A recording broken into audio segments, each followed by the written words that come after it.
Today I'm going to talk about the 10 biggest differences between the Canon M50, R50, and R100. These are three very similar looking cameras at somewhat similar price points that can be very hard to choose between if you don't know what you're looking for or really just don't know what the main differences are between these three. So I really hope this video will help you decide which camera is right for you. Now I've also made a list of videos about each of these three cameras that I'm going to link down in the description as well if you do want to learn more about each specific one. Now I don't want to waste your time, so I'm going to get right into this video, but if it does help you out in any way, please consider dropping a like and subscribing to my channel. Alright, so for the first big difference between these three cameras, we're going to talk about the lens mount.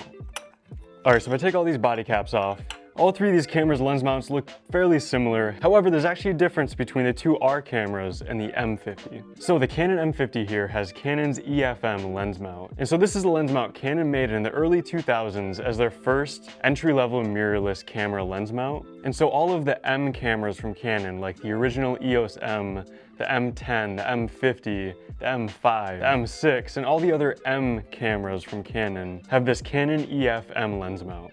Now the issue with this lens mount is it came out in the early 2010s and Canon has actually replaced it with the lens mount on these newer Canon R cameras. And they have officially discontinued this lens mount and will no longer be making any lenses for this or cameras with this lens mount. Now that doesn't affect any of the performance of the camera and how they already functioned before. However, Canon is no longer going to support these cameras and they're no longer going to release lenses for it or any updated cameras with this lens mount. And then like I said, these two cameras both have Canon's newest EOS R mount, which they will be supporting building cameras and lenses for quite a few years now. And so this is going to be your most compatible lens mount on the Canon R50 and the R100. And so to decide between the R mount and the M mount, the main thing you should be thinking about is what lenses you plan on using. So with all three of these, you can use Canon EF lenses, which are Canon's even older lenses that you can adapt to all of these. And there's hundreds, maybe even thousands of lenses you can choose from with the Canon EF mount. And then if you ever do upgrade from the M50 to an R mount camera in the future, you could use those same lenses. But what I wouldn't do is invest in Canon EF-M lenses that you won't be able to use with any upgraded camera that you end up buying in the future. You're gonna have to sell the lenses as well before you can even use them with any new upgraded camera that you would buy. So that's a big difference to think about. If you're planning on only using Canon EF lenses, then all three of these cameras will work great for you. You can adapt all of them. They'll all have great autofocus, stabilization, everything like that. However, if you plan on investing mostly in lenses, then upgrading your camera body in a few years, you're gonna need to make sure, if you do go with a Canon EF-M mount on the M50, you're gonna have to think about if those lenses will be compatible with a newer camera you buy, which if you do go the Canon route, it's going to be one of these R mount cameras like the R50, R100, you know, or even something higher end like the R7, R10, R6, or even the R5. All right, next up is actually the complete opposite side of the cameras, and that is the screen. So two of these cameras have pretty similar screens, and one of them is actually an outlier, and that outlier is the Canon R100 here. So with the M50 and the R50, you have these fully articulating touchscreens. They're really nice, they're responsive, they're touchscreens so you can change your settings, go through your menus and stuff like that with both of these cameras. Now there is a difference in resolution. The M50 is a 1.04 million dot touchscreen and the R50 is a 1.62 million dot. So it's going to be a sharper, better looking screen on the R50 versus the M50. But besides that, they're both really similar, fully articulating touchscreens that you can vlog with. You know, you can rotate in any way you need to. You can fold in on itself. I mean, these are just the standard, fully articulating, great touchscreens that Canon's had for a while in a majority of their cameras, except in the Canon R100. This is actually the newest camera out of all three of these, but it is a lot more geared towards the budget end, even more than the M50 was when that was released originally. So the R100 actually has a fixed screen, so you can't rotate it, you can't tilt it, it's just fixed right in the back there. And it's also not a touchscreen. Now I do think this is a great camera at its price point, but the screen is something that I found very annoying when using this. I didn't realize how much I use the touchscreens, especially on Canon cameras, with how easy everything is to go through with them, until I didn't have one and realized I couldn't change the focus point in the touchscreen. I couldn't change my ISO or shutter speed with the touchscreen like I usually do. I couldn't even scroll through the menus with it or anything like that. For me personally, I wouldn't call it a deal breaker, but I wouldn't be surprised if it is for you, not having a touchscreen or an articulating touchscreen anyway. So if you vlog with this camera, you can't see what you're looking at, or if you need to take photos at really low or high angles, you can't move the screen to really be able to see it clearly. So I'm definitely giving points to the M50 and R50 here. Of course, the R50 is the winner with its higher end, sharper, better looking touchscreen, but the M50 and R50 both have really great articulating touchscreen. All right, next up on all three of these cameras, on the right side here, you have some USB ports. However, the difference is on the M50, since this is a much older camera than these other two, you have a micro USB cable, which is still fairly common. It's not the greatest cable type, it breaks kind of easily, but you know what a micro USB cable is. It's just kind of an older standard type. That's what the M50 has. And with this camera, you can't charge the battery through the USB cable, you just have to plug in the battery to an external charger. But then with the R50 and R100, these actually upgraded to USB-C ports, which are very nice. They're reversible, they're pretty much the new standard. I'm sure you have USB-C cables laying around for your phone or for your laptop or other camera accessories. I'm sure you have a USB-C cable laying around as well. And it's definitely nice to see that upgraded port on the R50 and R100. But the R50 actually allows you to charge the battery through the USB-C port with a power delivery charger. The R100 doesn't allow that, even though it does have a USB-C cable. So if you plan on using this camera for a full day or recording a long event or something like that, if you have a power delivery charger and also you have to have a Canon branded battery, you can't use third-party batteries, which is kind of weird, but I guess it's understandable. So kind of a specific list of things you need to follow. But if you do that, you can plug in the USB-C cable to this camera and you can charge it and pretty much power it continuously. I actually just used this the other day. I recorded a 1-hour conference with the R50. I had it plugged in through a power delivery USB-C charger and the battery didn't go down at all. It was still full when I unplugged it after recording that full 1-hour conference. So that's great to see in the R50. It's kind of weird that you need a specific Canon branded battery, and also keep in mind you need a power delivery charger, but this is the only camera that allows that. These other two cameras, you can't charge them through the USB. If your battery dies, you have to plug it into an external charger and swap it out. You can't just charge it right in the camera itself. Now, speaking of battery charging, the battery is also a difference between these three cameras. Now, the R50 and R100 both have the same Canon LPE17 battery. It's a pretty small battery. I would definitely recommend getting backups, which I'll link you good ones down in the description that I use. But both of these are going to last longer than the Canon M50, which has Canon's older, lower capacity LPE12. Now, they're very similar sizes and they look really similar. The LPE12 is just a little bit smaller with a smaller capacity. Now, it's not some crazy day and night difference between battery life. None of these have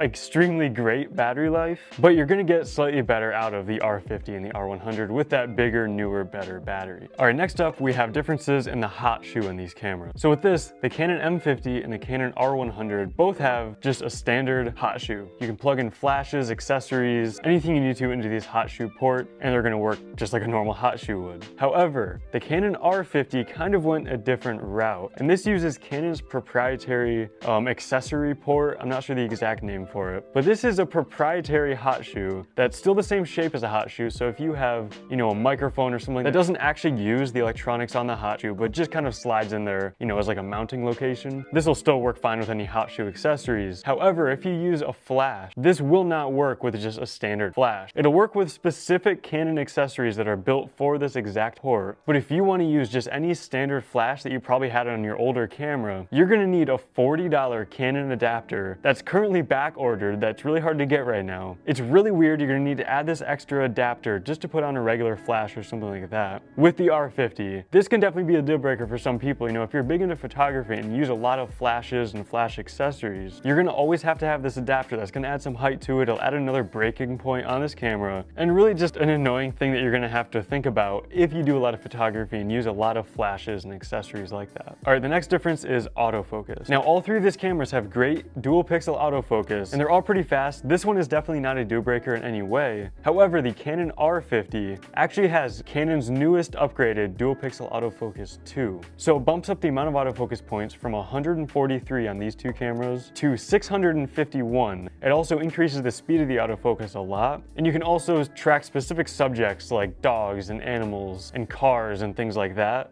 these cameras don't specifically do. They'll still track that stuff, they just won't be able to recognize them and be as good and fast about it as the Canon R50 will be with Canon's new dual pixel autofocus 2. Now, like I said, all three of these cameras have great fast autofocus, but the R50 is really great. Like, this camera has amazing autofocus, especially since it's still at a budget price point. Seeing that this more budget camera has the exact same autofocus system that Canon's highest end mirrorless cameras have is really surprising and awesome to see, especially when you see the other random limitations Canon puts in this, like that special accessory port on top and only being able to USB charge Canon branded batteries, not off-brand batteries in the camera. So when it comes to autofocus, the R50 is definitely a step ahead of these other two cameras. All right, next up is the maximum photo shooting rate in these cameras. So if you switch these to continuous shooting mode and hold the shutter button down so it just takes pictures back to back, the Canon M50 will give you a maximum of 10 photos per second, which is pretty good for an entry-level camera. You know, for most entry-level things you're gonna be doing, 10 photos a second is more than enough, unless you get into super high-end sports photography and fast-moving subjects and cars and things like that. And then the R50 actually goes up to 12 frames per second, which is slightly better, you know, 20% faster. Probably not gonna be super noticeable, but it will inch in those extra few frames if you're doing a lot of high-speed shooting like that. And then over to the Canon R100, this has a maximum of 6.5 frames per second. This is the slowest out of the three, so definitely keep that in mind depending on what type of photography you need to do. All three of these are slightly different from one another. Now, speaking of high-speed shooting, if you want to record slow motion video with these, the Canon M50 and the Canon R100 can both record 120 frames per second slow motion video in 720p. Now, 720p in 2023 going into 2024 is a pretty low resolution. I mean, 1080p is kind of the lowest standard right now. 4K is the normal standard for video. 720p just doesn't look the best anymore, and you can definitely tell it's pretty low resolution video. However, the Canon R50 bumps this up to 1080p at 120 frames per second with full autofocus. These two actually switch to manual focus when you record slow motion, so you're gonna have to know how to focus manually. And then all three of these don't record sound when you're recording that 120 frames per second. They're all just gonna be, all three of these won't have any sort of audio at all. So the R50 is 100% the winner here. Having the full dual pixel autofocus 2 system while recording slow motion in higher resolution than these other two, it is definitely the winner when it comes to slow motion. And the 120 frames per second footage I've gotten out of this honestly looks really good. I cannot complain about it at all. Now, I do wish it was 4K 120 frames per second, but I know Canon would never do that, you know, in their lower end budget cameras like this. So for slow motion, the Canon R50 is the winner. Now, speaking of video recording, the maximum video resolution on these are also slightly different. So with the Canon M50 and the Canon R100, these can both record 4K video at 24 frames per second. Now, they will both do 1080p at 60 frames per second with no additional crop, with full autofocus, and they look pretty good, but again, that's 1080p. It's kind of the lower end when it comes to standard. It's still very usable. However, the R50 actually allows you to record 4K up to 30 frames per second with no additional crop and with full autofocus. And even better, the 4K out of the R50 is actually oversampled from 6K. So it's recording a 6K image and it's just compressing it down to a 4K file. So you're technically only getting 4K video, but it is noticeably sharper than just standard 4K because it's downsampled from an original 6K video file. So 100% the winner when it comes to video recording specs, pretty much in any way, is the Canon R50. This camera is an absolute gem when it comes to video recording. There's lots of different video modes you can choose from to get great looking video out of it. You got that 1080p 120 frames per second slow motion, the oversampled 4K from it. This is one of my favorite budget video cameras, and it's actually been one of my most used cameras of the last year. I've used this thing pretty much just as much as my Sony a7S III, which I'm recording this with right now. I absolutely love the Canon R50 when it comes to video, and if you're thinking about purchasing one of these for just video recording, for vlogging or anything like that, the R50 is definitely the way to go. Now, real quick, there's one more difference between these, it's just the weight. Slightly different between all three of these. So the Canon M50 weighs 390 grams. The Canon R50 is at 375 grams, so actually slightly lighter than the Canon M50. And then we have the R100 at 356 grams, the lightest out of these three. Now, probably just because it doesn't have that fully articulating touchscreen, that definitely took some weight off of it. But the R100 is definitely the lightest out of these three cameras. And there we go, that's the 10 biggest differences between the Canon M50, R50, and R100.